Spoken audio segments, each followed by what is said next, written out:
Yes, guys, I'm Si. Welcome to Ace Podcast Nation. Delighted to be here for another episode of My Story. We're into Series 5 now. We've had a whole range of guests from football, boxing, MMA, media, films, music. It's always an array of guests. It's been a while, actually, since we've had someone from the world of football, but I'm delighted to be welcomed by former Lincoln City, Cardiff City, Hull City striker, among other clubs, Mr. Gavin Gordon. How are you, my friend? You good? Yes, I'm good, thank you. Yourself? You're looking well? Yeah, mate. I'm going well at the moment. Kind of trying to keep busy as best my health will allow, sort of thing. And it's been good. I've been kind of enjoying myself at the moment, I think is fair to say. But you got to make the most of it when you're feeling positive and feeling good. You got to try and keep it going, I guess, because you know what it's like. Something will happen, or the bad days will come. So you got to make the most of the good ones, I suppose. Exactly. You have to look after yourself as well. You can't always work and keep pushing on. So yeah, you got to take time for yourself and make sure that you're happy as well. Yeah, that's interesting actually, because I think like when I first started doing the podcast and the channel and stuff, I very much was like just all day, every day, I had to keep doing it, and just I got to do this and I got to do that. And I think over the last sort of year or so, I have become a bit more clever with like, right, it's getting a bit much, or it's getting on top of me, or my physical health is not great, and then I'll take like a month off and bring it like right back down. So I think at the start of this year, I was only doing the one show with Rodri on a Thursday each week. So, and it did help, I got to say, like it made a big difference just to how I felt, and it helped with my physical health as well. But we don't want to talk about me too much, mate, because everybody's got interested as well. Everyone's interested in everyone's lives, aren't they? So yeah, that's it, mate. No, it's listen. I like these shows because we get to hear about people's careers and stuff like that, how they started and all that sort of stuff. But also, it's just a conversation, and it's a conversation about how your career went, football, whatever it may be. But I do like to kind of start at the beginning to a certain extent.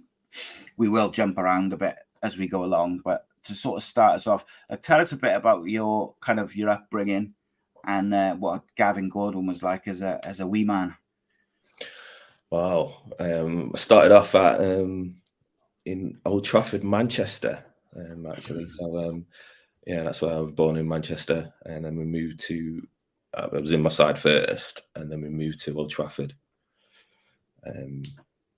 Yeah, when I was young, very young. So that's all I know. Just growing out the streets there. That's where I was always a sportive person. So and people who I was around just used to like sports as well. So we used to play, just literally take over the roads on the side streets of paint. I went there last week, and I showed the kids where I painted my goal on the side of the wall, and it's still just about there because not many kids play on the streets now because it's full of cars now, so there's not enough room for people to play now. But yeah, no, it's nice to see that when you go back and other things, and certain things are the same and things like that. But yeah, no, it started off there. It was also the time is when Manchester was known as Gunchester as well. So a little bit dangerous. But it was all right for me growing up in it because you sort of knew where to go and where not to go. Yeah. And but yeah, no, you knew who was involved and who probably weren't. So you sort of, as long as you kept to yourself and stuff like that, you could thrive and just keep going. And just be a kid in a way. Yeah. So like living up in like Manchester in that sort of time, when you're sort of like a young sort of teenager, if you like how easy or difficult was it like to stay out of trouble and sort of focus on school and football and other interests, as opposed to sort of hanging around and maybe getting into trouble? I found it easy, yeah, because just basically from my parents, really. I've obviously had family members in, I would say probably two of the gangs separate. So it's such a wide range in my family. So I was probably classed. I was brought up on the one gang was called the Gooch side. I was brought up on that sort of side. And then other family members lived on the Doddington, which is literally across the road. And so, yeah, and I had to walk from one state to the other, and that's where, like you said, growing up, everyone knows, and you sort of know when to go out things, and things happen. But yeah, you speak to family members, they're telling you not to do this and not to do that, and explaining what they do, kind of things, in not so much in layman's terms, basically. So yeah, just focus yourself, keep your mind, keep playing your ball. I just come in the baller, so like just keep playing your ball, keep playing football, or keep doing something positive, basically. And then yeah, and that's all I did. So I didn't really get taken on with football until about just going into secondary school. So what was that? 12, is it? 11, yeah, 12, like 11, 12, isn't it? And that was the first time I went into their system, yeah, kind of thing. It's interesting because like I've got 3 teenage boys now, like 18, 16, 14. And like the way we have basically tried to keep them out of trouble and just sort of hanging around and being a nuisance as such is keep them busy. So like whether it's with football or, you know, other sports, try and if they're doing those things, then they're not hanging around and stuff like that. But I mean, it's a very different world now to what it was when, you know, me and you grew up, me and you were similar age. And like, you know, when I was a kid, I would summer holidays, I'd go out at like 9 o'clock in the morning and I probably wouldn't come back until it was dark, or my old man or my mum would come and get me because I'd missed tea or something, because I'd just been playing football and cricket all day. And I think like there's just no way that I would allow any of my kids to do that these days. Even like the 18-year-old, you know, if he's out and about or he's out somewhere with his friends, like I kind of, if a few hours goes by, like I'll send him a text and be like, you know, everything all right? Where are you? Whatever. And it's almost like a sad view of the world, but it is what it is. Unfortunately, I think. Like, what are some of your fondest memories as a kid, like away from football and stuff like that? No, that's one of them is exactly that. Because I'm a June baby anyway. But I do like the summer. And when it was daylight and daylight till what 10 o'clock at night, it's superb to me. That was my great times. And now I can understand the reasons why my mum got worried. Yes, she would come and get us if I've not been back, or they couldn't get up because obviously no mobile phones or stuff at that time. But she wouldn't come and just say, "Oh, you come on, let's get back in." She'd be coming to grab me and saying, "Why are you not home?" Because you had so a few of them happened. But no, it's just while you're very much active, and like you said, unfortunately now it's not the case, and I can see why it's not the case in certain circumstances. Where I live now, it's quite open and rural, so it's not. I probably don't threat as much, but even though if they're away, to us, my children don't really, because where their friends are, we're just outside their little town, so it's walking distance, and some of them quite lazy, really, so they don't want to walk in there. So we just have to drop them off if they're coming out with a friend. I'd rather just sit. But now they've got the computer to talk to everybody, and they don't really have to see them face to face. So, but yeah, when they're out and a few hours goes by, you go, "Is he all right?" And you get a little bit worried. So now I can understand why my mum was probably tearing her hair out, not knowing where I was. 10 o'clock at night, 10 o'clock, and it's still daylight though, and that's the reason why. Once you see the sun's still up, you lose track of time, don't you? But they were the good ones, because we used to, like I say, just go like little adventures, just go walking around, keeping out of trouble to the most part. Obviously, you get little kids, and you like pull things off trees and take stuff. So little things, nothing major, and real trouble. But no, I think they were I think that's a good upbringing to have. So you have a mixture of people as well. So with the football world, you got a mixture with other communities in Manchester, as well as my own one, where I am, where I was based, where you had a bit more of the rougher aspects of life. And yeah, I think all that, as you progress through life, that sort of grounding, I think, helps you to progress in whatever you want to do. Yeah, and I think very quickly on it. I think like kids, I feel sorry for kids these days, like teenagers and sort of the young high school kids, because I don't know what it's like by you, but like in Cardiff and the surrounding areas, like in the valleys and stuff like that, and Barry, the councils are taking away everything, like youth clubs and football pitches and basketball. Like they're just taking everything away. They're closing swimming pools down. So it's like, if you take everything away for what they would do, like what is it that you expect them to do? They're either going to sit at home on the Xbox or the PlayStation or whatever, or they're going to just hang around shops, and then that's when you can kind of get into trouble and be a bit of a nuisance and things like that. But if you take everything away from them, so they got nothing to do, it's kind of like, what do you expect them to do? But yeah, yeah, I feel for them a bit.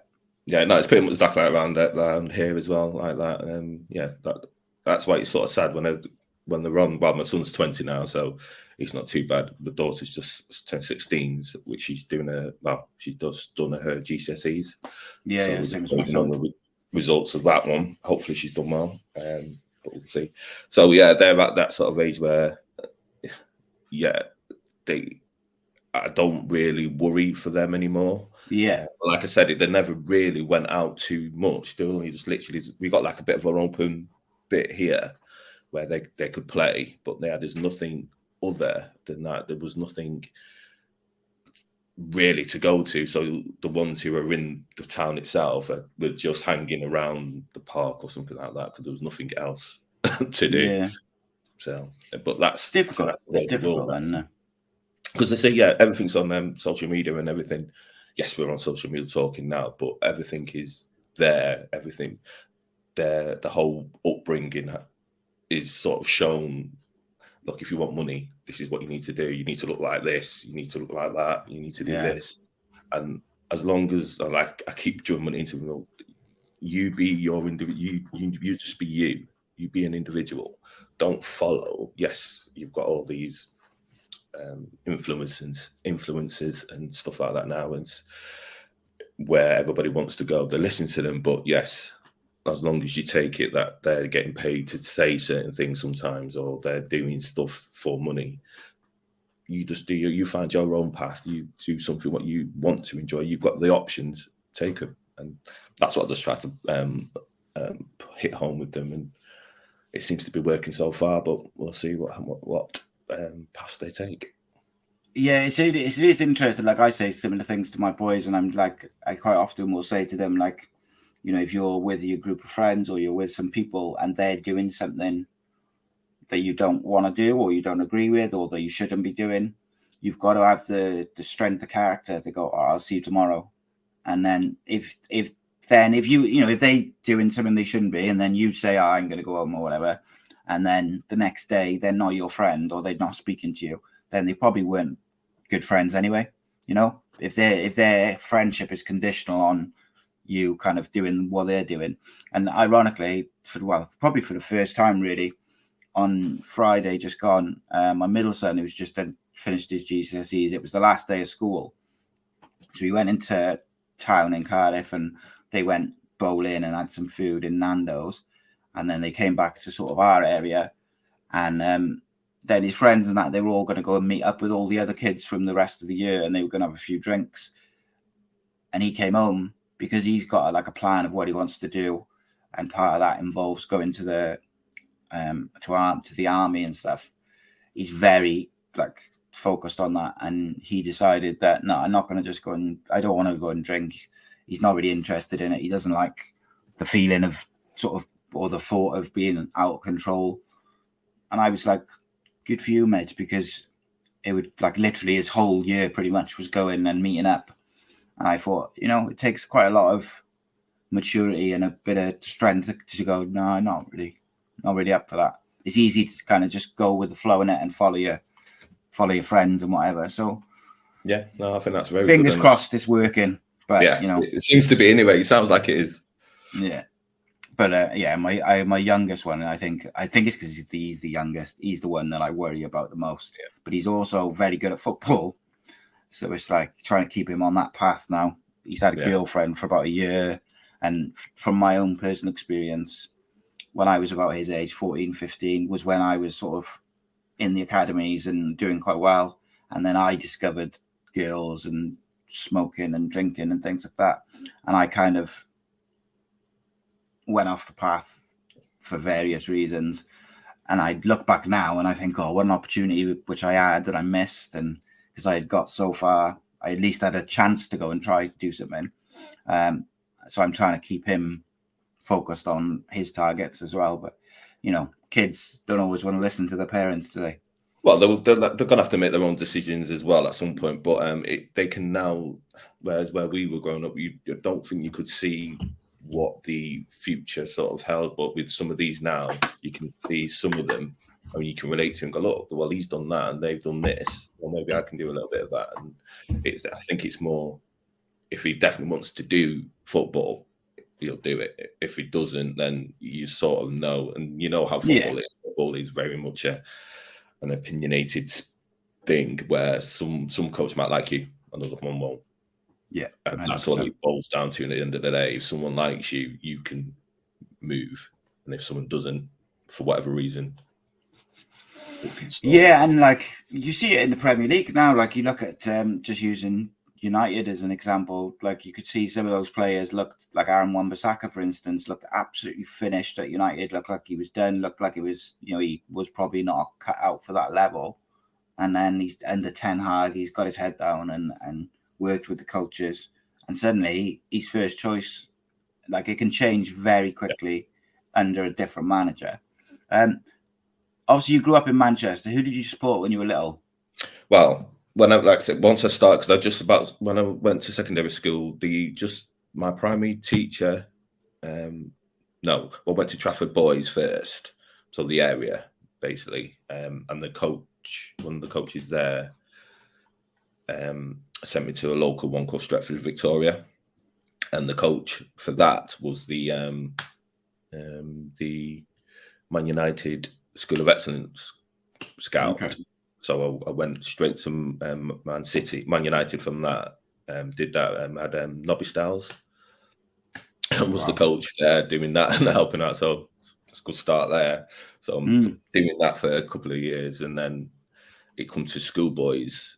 And then Man City, Man United were and ahhing whether to put me in as schoolboys, and then Man City came in and went, right, do you want to do this? So I went to Manchester City, and because when you go schoolboys, you obviously get to wear the kit, you watch games as well as play the games on a Sunday. So and then they also get travel money as well. I used to get £3.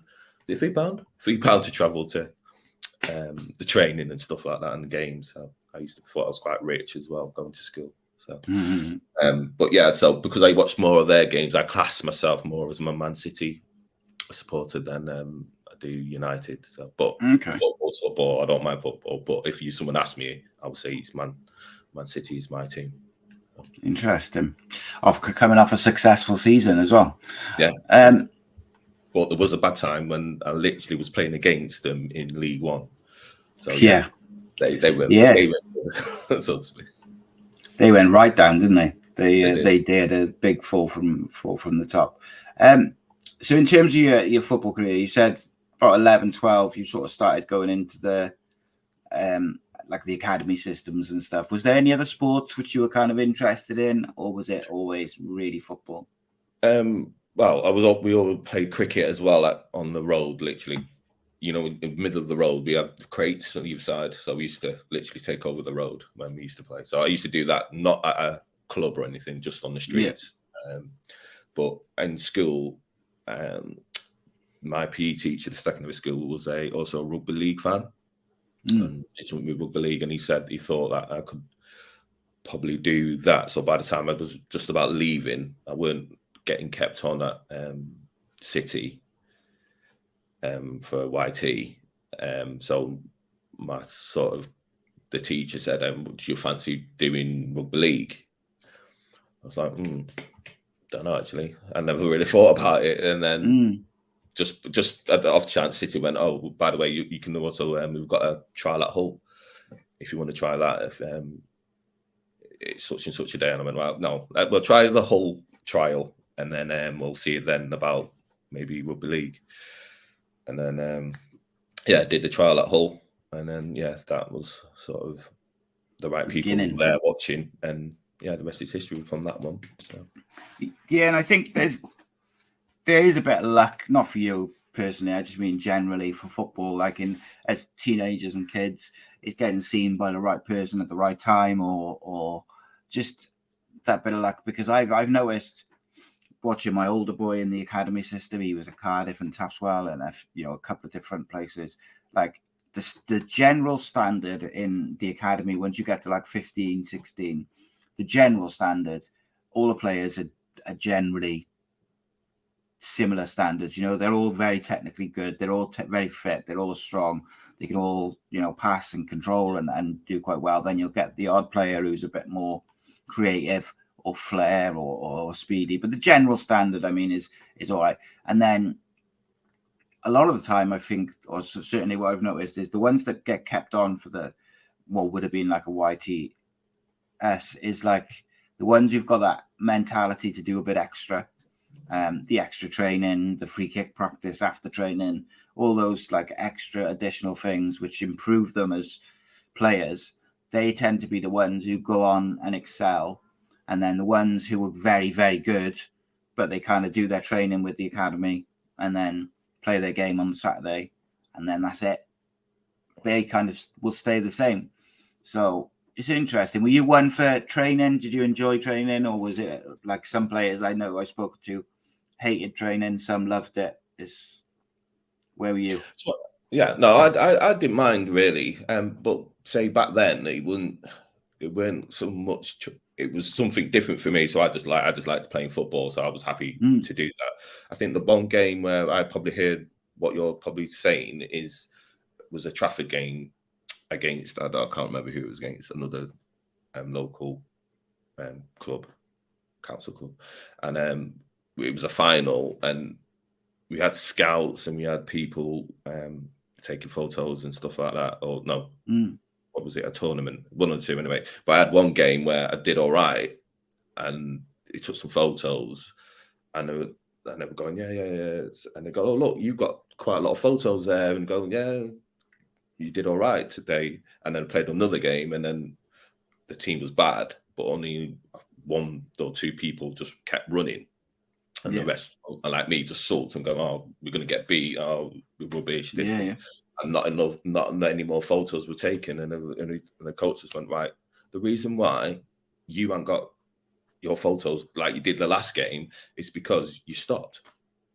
You stopped on the pitch. You sulked. You did whatever you're doing. But him, so another player, just kept running and everything. And now he's speaking to that scout over there because this, even in the bad games, one thing that you can do and you should always do is work. Yeah, that is what you should do no matter what." So that I've always then taken that with me through whatever I've done. So one thing you will get from me is work hard. Yes, I'm not the greatest long distance runner in training or this, that, and the other, but on the pitch, I will try and do my best and work hard, and first and foremost, and then you hope the quality comes out and shows, and so you then start entertaining people. But my first thought was, right, whatever it is, you work hard, and I think that I think everyone should have that anyway.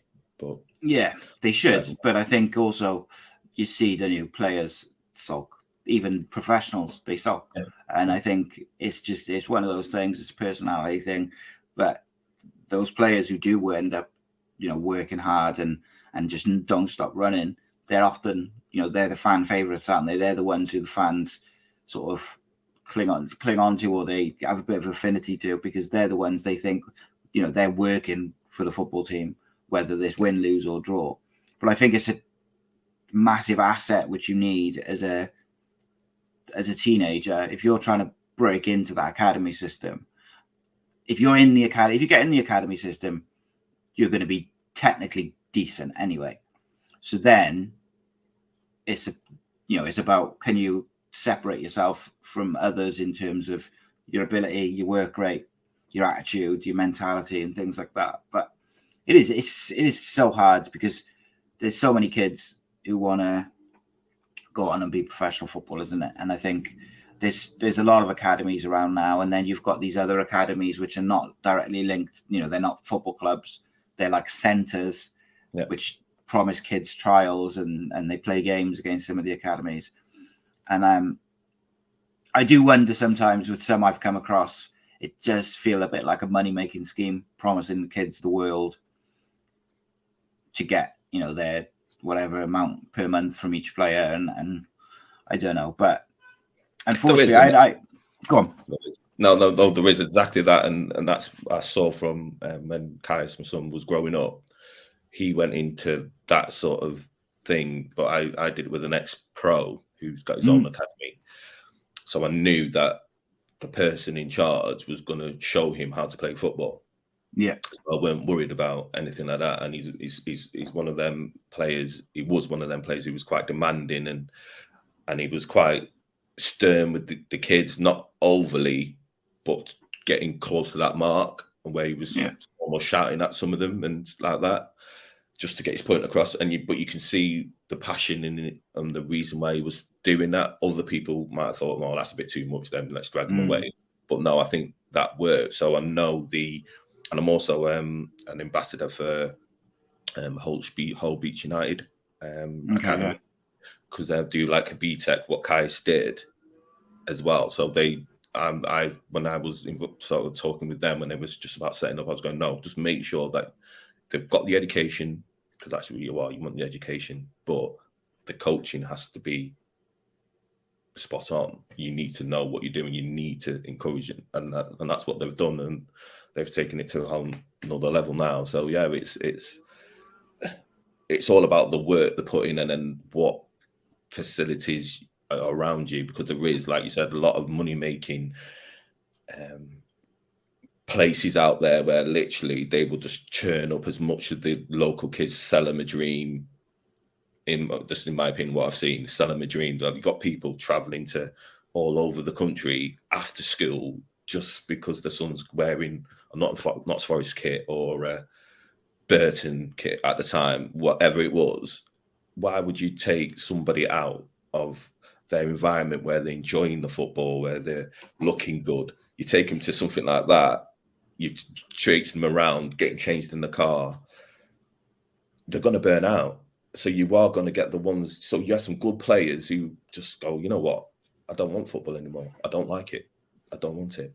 They stop enjoying it, don't they? Because they go from playing with their mates every Saturday and their friends, training with their friends every Tuesday or Wednesday or whatever, and then playing on a Saturday, to then suddenly go into whatever academy and with a load of kids they don't really know. The pressure's on a bit more as well, and for some of them, if it's not fun at that age, or if you're not at very least enjoying playing, they just get fed up of it. And then by the time they hit teenage years, they're just like, I'd rather go and do X, Y, and Z. It's not worth it. Yeah. I spoke to it's easy if you if you're growing up in the place where you don't have to travel as much. Of course, stuff like that. It's the ones, like I say, just out who want to travel, get sold a dream. And that, believe me, there's lots of them who do it, and then the clubs just make the money, and then they know they're not really going to get something at the end of it. It's just that they've funded enough for the next period to come. The next churn amount, don't they? It is. I had a lady on before, Tracy, who's like she's a sort of like a sports psychologist, but her job is to deal with like 16, 17-year-old lads who've been sort of in the academy system since they're young, and they almost assume like they've been in there since they're 6, 7, 8, 9. They just go up the years all the way, so they just assume that when they get to 16, they're going to get the under 23s, and then eventually go to the first team, because that's where it's always been. And then suddenly at 16, and they've missed a lot of school because they've been traveling with football and stuff like that. And then they just, sorry, we're not going to take you on as an apprentice or whatever, or professional. And like, the thing with that is, I think football clubs have got to be very careful with that, in my opinion, because a lot of these kids, they put all their focus into football. And that's why I've always said to my kids, yes, you can do football, you can, and if you, like, the older one and the younger one are pretty good, like, you can pursue it if you want to try and get it as a player, and if you want to go on to have a career doing something else within football, that's fine. But first and foremost, you get your GCSEs and you get your education. You're not sacrificing that to chase that. Like, you have to do them both in hand, because so many of these kids, from what Tracy was saying, just like 16, 17, and they're just lost. They feel like betrayed, and they don't know what to do. They stop playing football. They haven't got maybe the qualifications that they could have had. And I think clubs, I understand that clubs cannot, they can't help every single player after they tell them, that's the end or whatever. But there should be somewhere that they can kind of send them for help, to help them find another club, to help them find a job, to help them find education, wherever it may be. There should be some sort of service done through the FA or the PFA or whatever it may be, I believe, to help these kids, because they're not mentally equipped to deal with the disappointment and then the aftermath of it, in my opinion. They also don't realise, sorry, I was just going to say, with the 16, 17-year-olds, when you finish up like under 16s, I think what a lot of kids and their parents don't realise is when you're trying to get that professional contract at, say, Cardiff, but it's the same anywhere, you're not just competing with the players within your squad. So you might be the best central midfielder in the under 16s team. But when they're taking on the professionals, they're looking at all the central midfielders in Bristol Academy and all the academies around, and then they're going to try and sign the group that they want to sign. And I think parents particularly don't realise that, and they assume that they're going to go in. And that's what the kids get sold on, that dream, and then the parents get sold on that dream as well. So some parents as well might live what they thought that they could do when they were younger. Yeah. Go, right, oh, come on. You stay with them. You're playing for Cardiff. You're playing for Cardiff. Come on, let's go. But Cardiff know that that child, let's say Cardiff, could be Lincoln, could be anybody, know that child probably won't make it. It's just, let's just keep them on. And I do think that's the gap there, where I think people are starting to realise that now that is the problem. Yeah. That they've missed so much and they've been looked after. When it comes to the real world, what do you do and how do you help them? And they're lost. Whereas, like, say, when I say stay with your friends group, stay within your team, because you're enjoying it, you're enjoying your football. When it comes to picking that 16, 17, whatever it is, if you're good enough, they will come and get you. They will come for you. You've just saved yourself paying all this travel, all that, just by playing your football. Whatever team you're in, if it's a good team where you're more likely to get towards the finals, or you're showing yourself there. Everywhere you go, there will be a scout or somebody looking, and if you constantly perform, you will get to where you need to be with whatever career, because there's always someone watching now. You got the phones, everything's put on. Every little club, which I see, my local Sleaford town, all the different age groups are all on pretty much films. Any finals you can see and watch them. So yeah, everybody will be scouting, and if you do well, I believe that your talent will dictate how far you can go. Yeah, I agree. I think generally speaking, you can kind of, in this day and age, if you're good enough, they'll find you. I think there is sometimes where kids can slip through the net if they don't play for a fashionable club, if you like, in the area and stuff like that. But on the whole, I think most clubs, if you're good enough, someone will spot you, because clubs not only have their scouts, they have coaches and people who they trust, who send them players or recommend them players to have a look at and stuff like that. So I think, on the whole, in terms of kind of your career, so you got told no by Man City, but then they sent you to Hull for a trial. What were you like for trials? Were you one who got nervous and found it difficult, or was it just it's just a game of football? And well, that was my first trial. Wow, kid. So I was like, at that point in Manchester as well. Like I was talking about the different gangs. I was walking from my house to my cousin's house, and like say divided by one road. I've gone over that road, and then somebody's come up to me walking head down, pretending like he's got a gun or something. And I've seen walking. I went, right, what do we do here now? And then he's coming and he's looked and he's gone, oh, sorry, I thought you were someone else. So I've gone, right. So I carried on, had my day and everything, which stuck. And then I think one of the family members ran into the house once and then goes, yeah, hold this. And hold what? Don't open it. Just put it under your bed. So put it under my bed. Obviously, I'm a kid. Looked at what it is, and it's a firearm. I was like, what? Jesus Christ. Exactly. And I'm like, oh, okay. But I'm a kid. And it's nothing. Yeah. I know what the area is like, and then I'm messing around and pointing out things. And then as I'm thinking, I've gone, but that was just before the incident when someone walked up to me, and I've gone, right, I don't think I need to be here anymore. So that trial sort of came at the right time for me. Yeah. So I went, right, best take that one first, just to see. And if not, then I'll do whatever, plumbing, go college, I'll do whatever.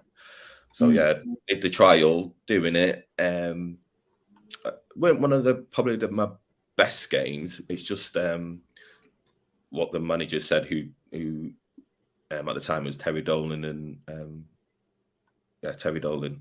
One of his, I think his assistant was there watching, and I just challenged the keeper. I wasn't scared. I just went in with the keeper, and he said from that, obviously I was tall, weren't out, but I was tall. He went from that. He went, right, he'll do, and that's how I got my YT. Just the basis that I've worked hard and I'll challenge the keeper.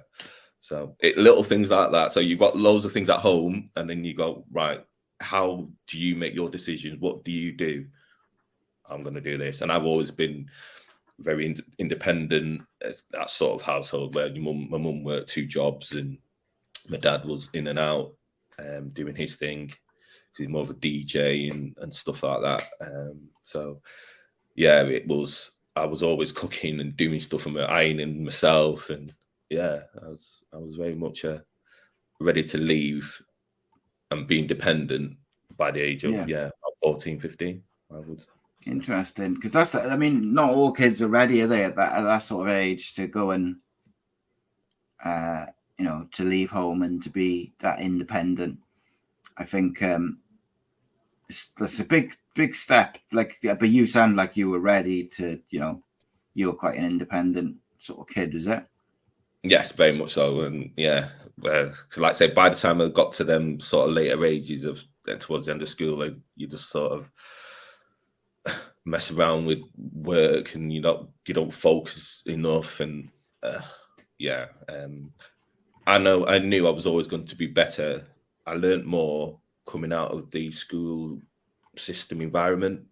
Yeah. And doing it on my own, so distance learning or college or university.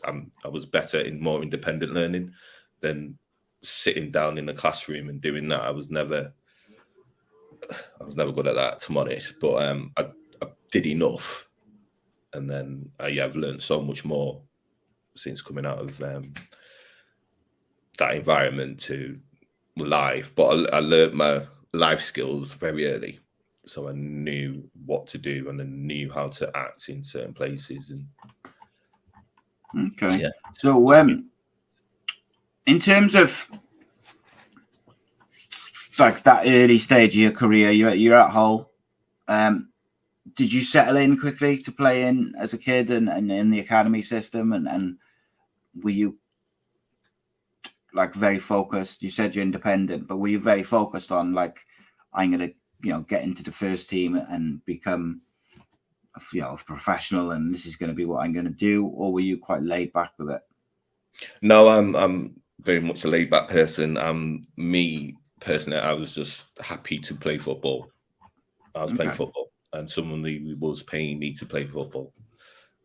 It weren't going right. I want to earn this, that, and the other. No, I was just, I've got a job and I'm playing football. They're actually paying me to play football. So I just enjoyed the fact that I went out. The first digs we went into, because we went straight into digs, was supposed to be the best. And me and another player from City as well, Danny Norton. And then we were sat in the room in the place once and sort of telling us how things go and what they expect in the digs. And then in the mornings, we used to come down and there was a bowl of cereal and the milk. Everything else was locked in the cupboard.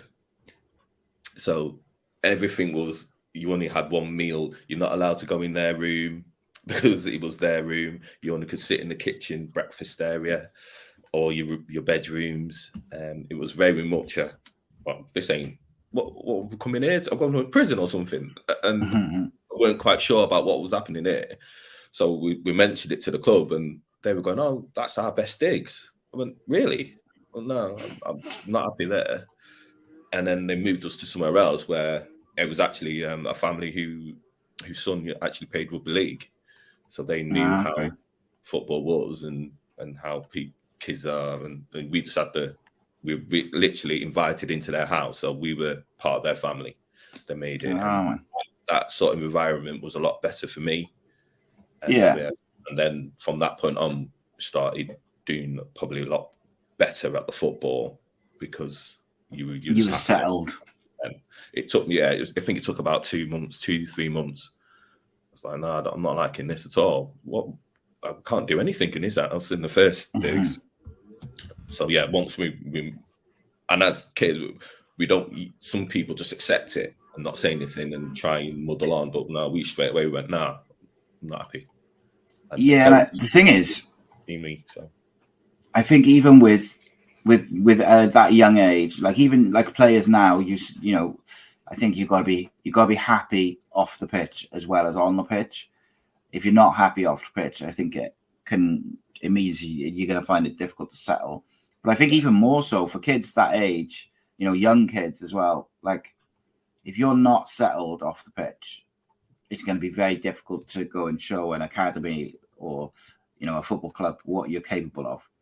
And I think, like you say, not many kids would have been able to say, "I'm not happy with this," because they would just go along with it because they'd be happy to be there and stuff like that, and they don't want to rock the boat. And I do think if they believe that you've got a little bit of talent in there, they will move you quite quickly. And I think that they thought maybe we got something, so we'll move them. Yeah, and then we'll look see. after you a bit. Yeah, that's what I thought. In those early stages of your career in the academy system, who would you say was like the most influential sort of people in your sort of circle or your life, or at that time, like who was helping you out the most and keeping you doing the right things? No, it was more because I moved away from home. Your focus, my focus was on football because I didn't have any other distractions. Okay. I knew that's the reason why I wanted to move away from Manchester. If I stayed in Manchester, you have the distractions there. You've got your group of people you'll go around with, and other things there. Whereas if you come out that whole spotlights kind of thing and go into something else, you're new in it, so you're trying to find your way and where you fit in that. So in whole new environment was good for me because I never had it quite early on, so it was still new. And that's why I think some of the academies now, because you've started from the age of 6 all the way up. I started halfway through that, so I believe I was on a better trajectory for it. So everything I was coming up against was still new. So I just wanted to embrace being around new people, showing what I could do. To be honest, I didn't really scoring loads of goals. Like I said, I was just working hard and just trying to find my feet. And by halfway through that season, I was all of a sudden in the reserve team side. So you had, at them days, you had your YTs, you had the reserve side, and then you had the first team. So we used to play games against other clubs. So we had Leeds, and I don't know, because it was in the geographical area. So we had Leeds and what was it? Maybe Lincoln, stuff like that. So we were playing those gates, had loads of people, different standards, but we had our own little league, Pontins League, I think it was. Yeah. I mean, I remember Andy talking about the Pontins League a lot, because he used to say, like, the system which they've got now with the under-23s, I think, is useless. And I think, whereas the Pontins League, it was competitive, so you had kids and first-team players who weren't playing in, playing competitive games. And I think that's such a big thing, is playing competitive games is what you need to improve. Yeah, and you get experience on other people's, yeah, exactly that. So that's interesting. But that little system there, because you had, so you have a 2-year YT, and then you get either first year pro or second year pro. So that reserve team had obviously the first years and second year pros who were previous YTs, as well as first teamers coming back, getting back fit. Yeah, I went into that system quite early, and so the players drop in and drop out. So you got first teamers. So you're looking at your first teamers playing with them, and then so that gives you the motivation to go, well, I'm on the pitch with them and I'm playing with them there. Well, maybe I can do that step up, and that's what it was. So basically, my trajectory went that quick that by, I think, just before the end of the season, where the first team weren't doing that well, they were going down, and the manager went, "Go on, here's your chance." So I then start playing. I was the second youngest to play in the first team, and then scored. Did I score my debut? I think I may have done, but the ball's come across. I flicked it up down the line. They'd done a throw in, flicked it, and I've spun like I've been taught, running to the box. The ball's obviously the play's carried on and crossed it to the back stick, and I've tried to head it, missed it, come off my shoulder. Back of the net. I went, well, I'll take that. Grabbed the ball out the back of the net and then ran back because we were losing the game. But yeah, that sort of memories and how quickly that was. It was sort of like a whirlwind where I stopped playing youth football, like say after about 4 months, and then it was mainly reserves, and then it was first team. So, how old were you when you made your first team debut? Then I was 16. See, that was relatively unusual in that time, wasn't it? Yeah, very much so. Mainly because I was tall. I didn't have a lot of weight on me. It was just tall, and they just think usually you can't play somebody in the first team if they're not physically big enough to deal with what that brings. And then that sort of time, some of the tackles were a little bit more vigorous. And that's already calmed down as well, didn't it? Since how it used to be. So yeah, it's not everyone young can do it, but I just think if you're physically right and you've got the ability in whatever the coach is looking for, you will get your chance. And that's why I say it that way, because that's how it's happened to me. I've never gone for these trials or gone for that trial or gone there. Someone's already come and said, right, I will. Yeah, do this, go there, or go. They come for me rather than I'm asking them. Can I do something, or can I? No, they just gone like, oh, you've got some ability. Do you want to fancy coming to our team and stuff like that? And that's how it worked, and that's how all my career's gone. Yeah, I like it. I think, I think you've got to have a certain mentality though as well to be able to do that. At that young age, like if you otherwise, I think it's very difficult to do. But traditionally they do say if you're good enough, you're old enough, and I think you showed that. So you stayed with Hull for what was it, 95, 97, so a couple of years, made 38 appearances in total. Do you look back fondly on that, because it's obviously that's your first sort of 2 years of professional football, of first team football, men's football, however you want to sort of I did label it. actually. Yeah, we had a good spectrum of what football was about, because we at one stage that we got to the ground and we couldn't get in because they had the locks on the ground. Okay. So financial problems straight away. So that was an issue. And then you see, obviously, then the manager gets sacked if you're not doing well, obviously, and then new one comes in. So I'm now not one of the favourites dealing with that. So it was Mark Hateley. He's come in. We'd got money by this because the person who owns David Wilson, he sort of, the gyms, he owns the gyms and that. He was the chairman at one stage when Mark Hateley came. Obviously, Mark Hateley comes. He's a player manager. I'm a striker. Yeah. He's a striker. Mm-hmm. It's going to be tricky then, isn't it? I wasn't being treated like I was a part of the team. So Billy Kirkwood, then, who was his assistant, sort of helped me and sort of taught to me, and I understood it through him. But yeah, it's basically the manager's come to play. He wants to play in your position. We've got other youngsters coming through, so we can adapt that way. So we might as well cash in for you and do it, kind of thing. But they never did it like that. They did it a different way, where they tried to make me feel unhappy. I thought that way. So that showed me that side of it as well. With Mark Hateley coming in, he had some good fixes. He brought in Glenn Hodges. Okay. International, so we played him.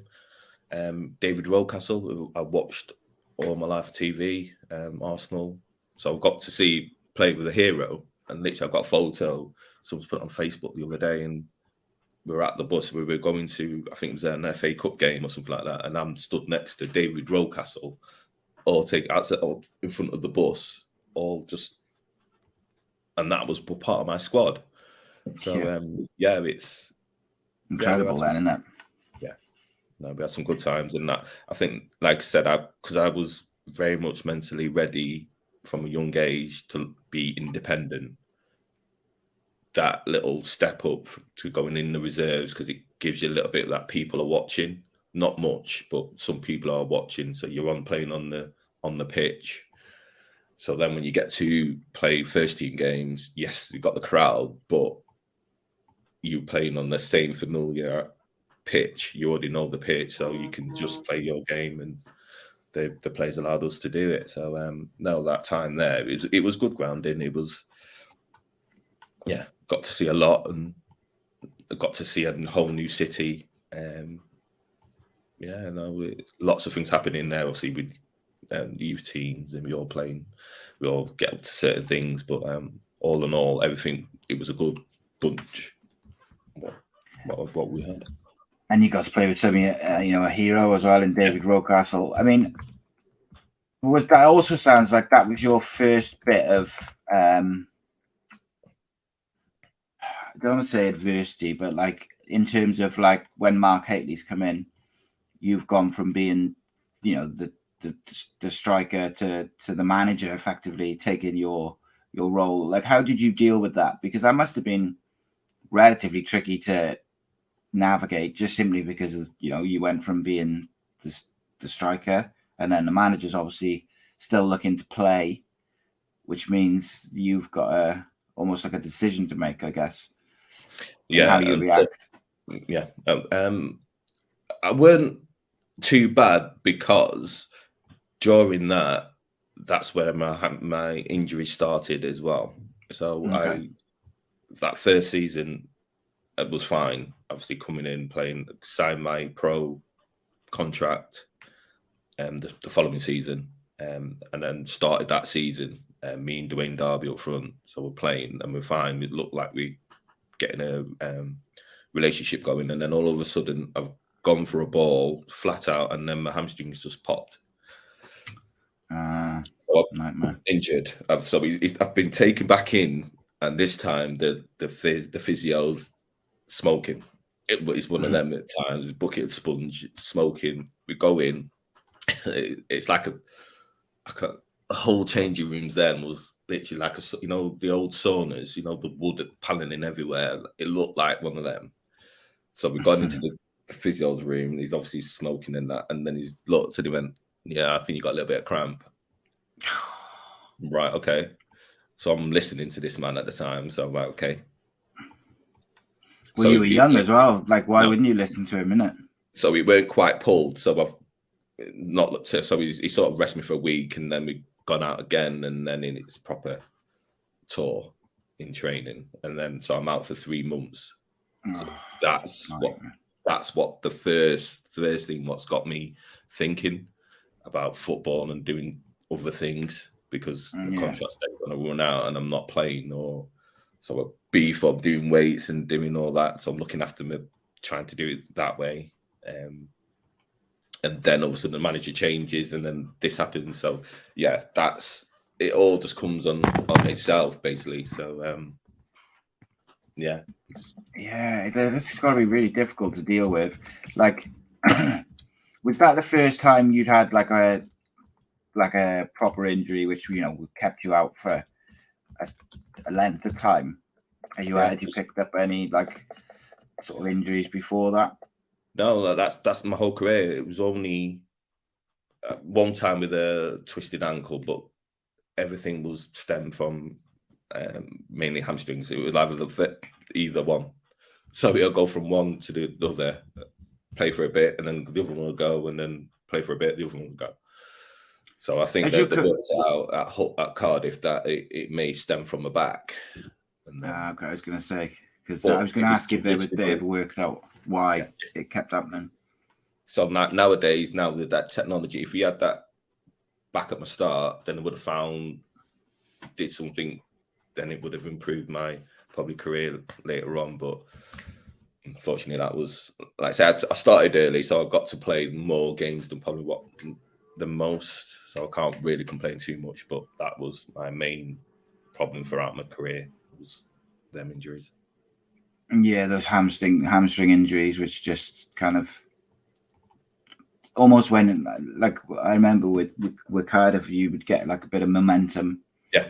And you'd start looking, fit and good, and then you'd pick up like a hamstring injury or your back, and it was just, it's unfortunate then, isn't it? Because you feel like every time you get going, you sort of end held up back going again. Then you're going out on the pitch, and I'm if I don't get injured, so I'm not concentrating on playing, I'm not concentrating on doing it, I'm just concentrating on not getting injured. Yeah. So then people sort of start to see that and go, well, he's not good, is he? He's rubbish. So then when I do relax and go, right, you know what, come on, start playing, something will happen. You're just waiting for something to happen. And that's where the mental side of loads of stuff, and with me, that impact, that build up. So once I did finish, that is where everything came to me, because you sort of look back and then loads of things go through your head, and then personal things happen. It all went cloudy, and then you need a way out. And then lucky for me, I did, because I'm that sort of way of thinking. I like to think things out through, but I never used to talk, but now I talk, and that's what that helped me, and that's what I've learned.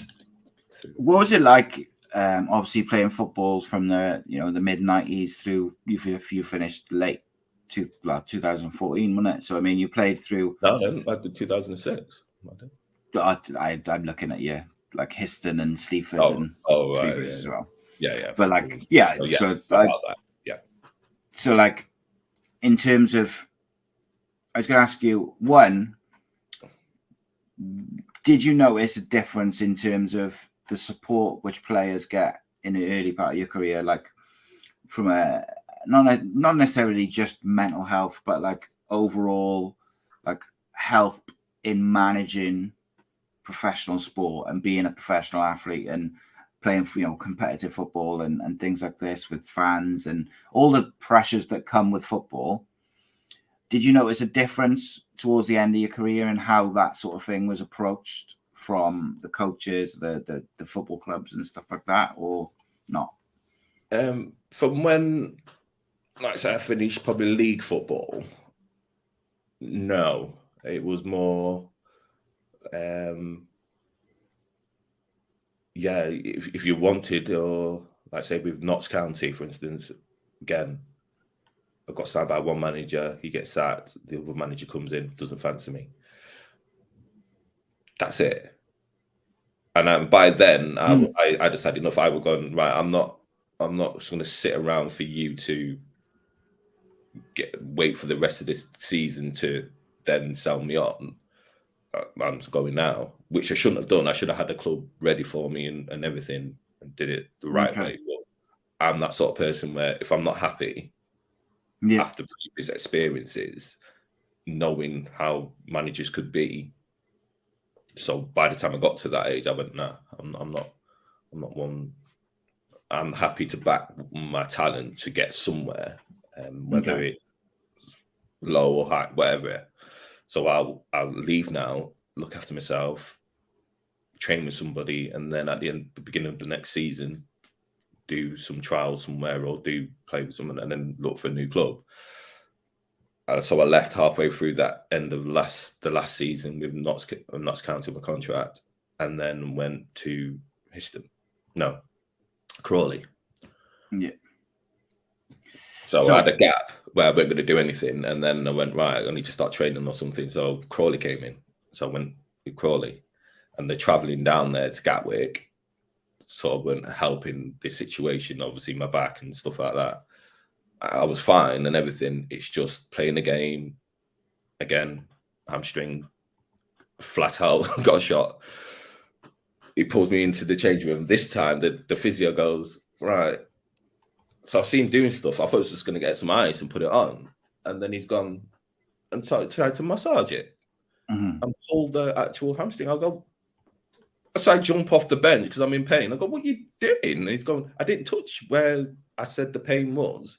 But yeah, my hamstring runs down the entire bit of your leg, the top bit of your leg. Yeah. So he's gone right up to the top bit and just to massage the top bit. And I go, well, no, but you're pulling the whole thing. So to be honest, I do think that probably didn't help with the way it healed, and that's the reason why I had to stop in the end. But yeah, just the mindset of the different, whatever standard you're at, it's all about the quality of staff.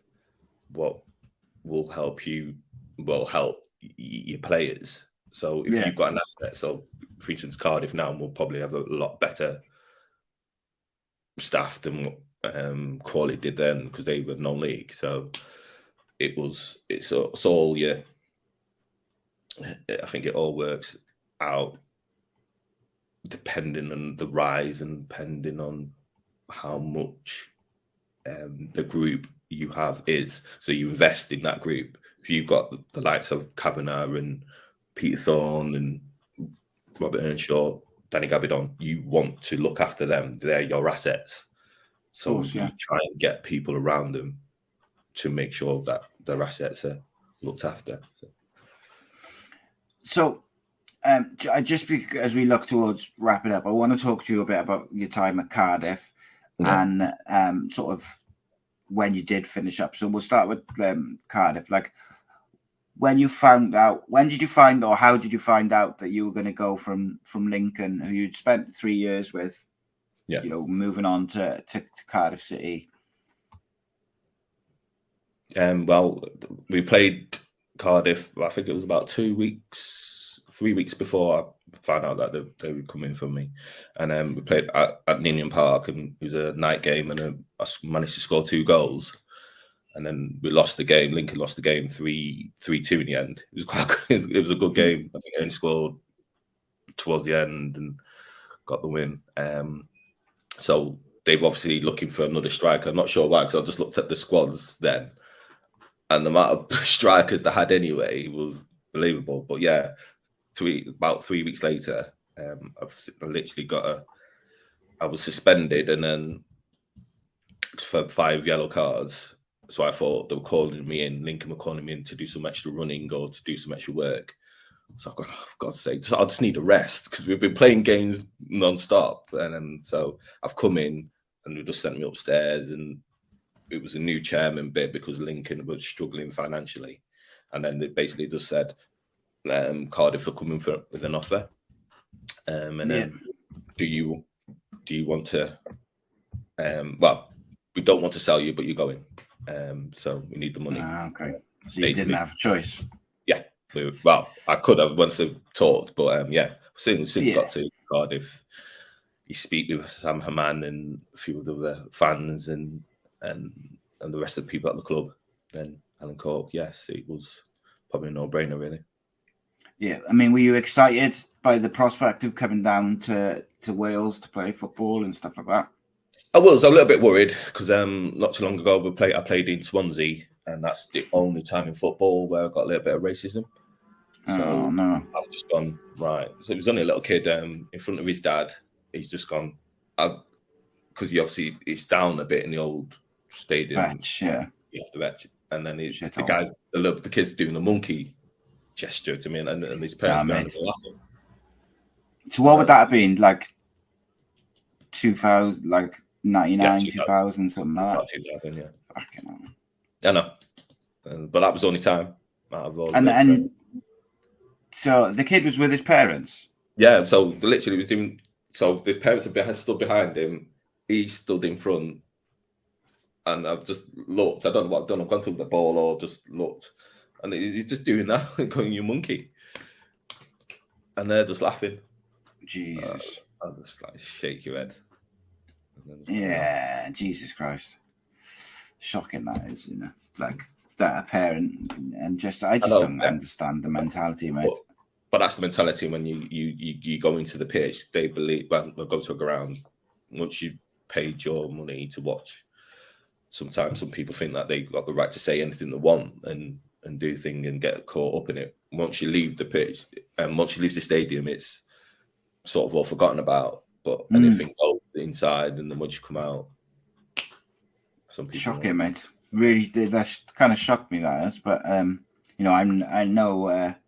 No fan of Swansea at the best of times, but I haven't really heard of anything like that before for coming. Yeah, don't get me wrong, it didn't carry on. It was only the one thing I saw. So yeah, but even so, like you'd expect. Like, someone to go, "What are you doing?" Yeah. Shocking. Well, how did that make it? Like, was that during the game? Yeah. Yeah.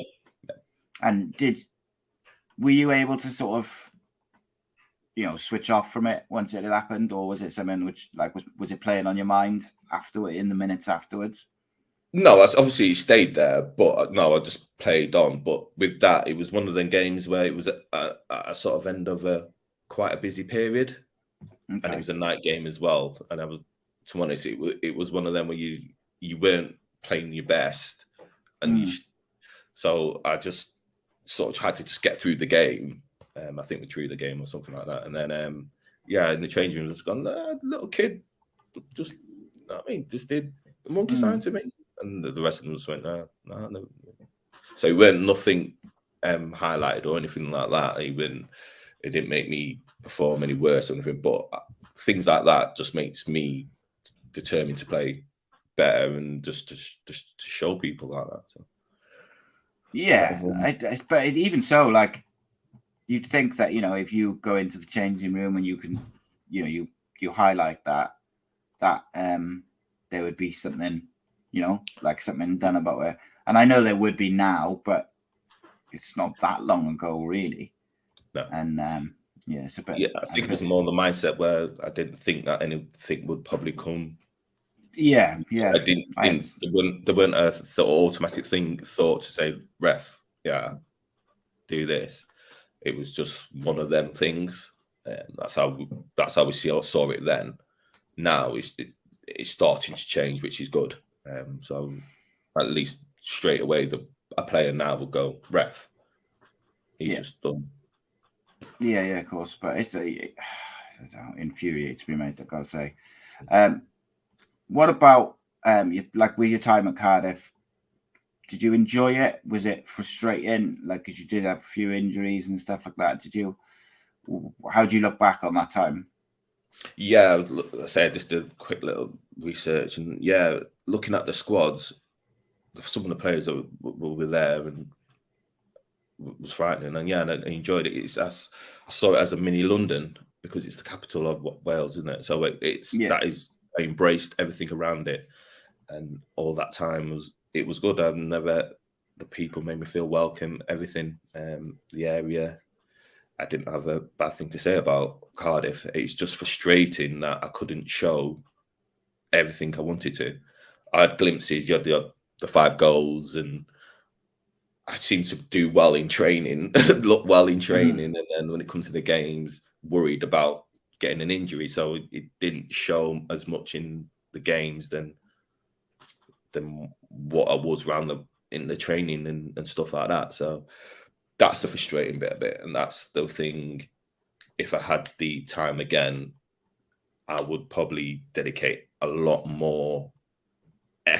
of effort, everything to my physicality, everything to make sure that I was top standard to go on that pitch, and so I could show what I could do. That's one thing I couldn't show everything what I could do.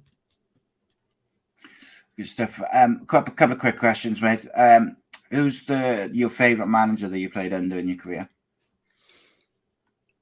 I would have to say Lenny, actually. Lenny Lawrence. I thought he was fair, and what he did in his training was very good. Very good. He knew what he's talking about, and yeah, Lenny Lawrence. What's your favourite moment when you look back on your career? I scored an overhead kick for Hull, which is on YouTube. Get watching. Okay.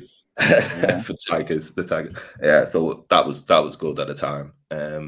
And being sold, someone actually wanted to buy me, and once I got sold, I think that's when I thought, you know what, I've made it. I'm a footballer, sort of thing. Okay. So somebody want to buy me. And then obviously the 5 goals in a game. I think that's something I actually got. But yeah, that was that day and that game, everything around there, and it was in a good place of Cardiff, and everybody knew, and it was good that I was on Sky, and family were up here and watching, and they're going, "It's got again! Look, oh, it's come up again!" so yeah, that was good. It's one of them, that, isn't it? Because it's not very often that you'll see someone score 5 goals, and I think in terms of just moments and things you can look back on, there's something special, I think, in that, and I certainly, remember it and stuff.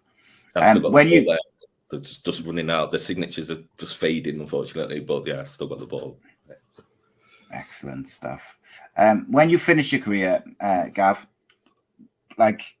was that a decision made, basically because of your fitness and your injuries and stuff like that? Was it sort of taken out of your hands to a certain extent, or was it something you thought about a long time? Yeah, well, basically 2006 finished, and then I tried to make sure that I was finished. So I went to Halifax, I went to Histon with John Beck, Chrissy Wilder at Halifax, sort of to try and get me back and see how I can do it. It just kept breaking down.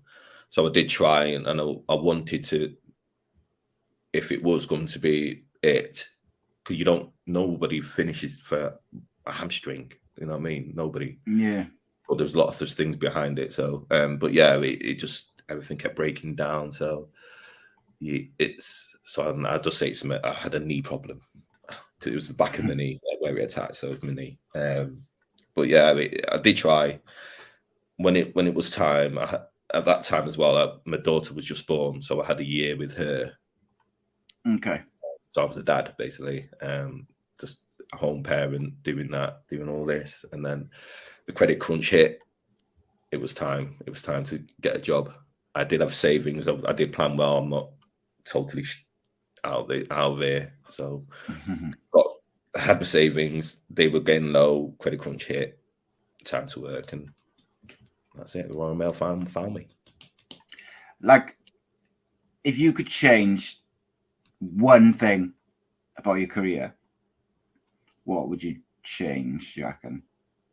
it was just the fact that my body wasn't right enough. So it was just the making sure that my body was right. So that first injury, if we had the stuff around it now, it would have allowed me to be who I should have been and showed what I should have been. But I'll never not what I've done, because I've got to play with some good players. I've got to be in some good changing rooms. I've got to meet a lot of people, and it's helped me grow as a person. So yeah, I wouldn't change much other than just that last side of it.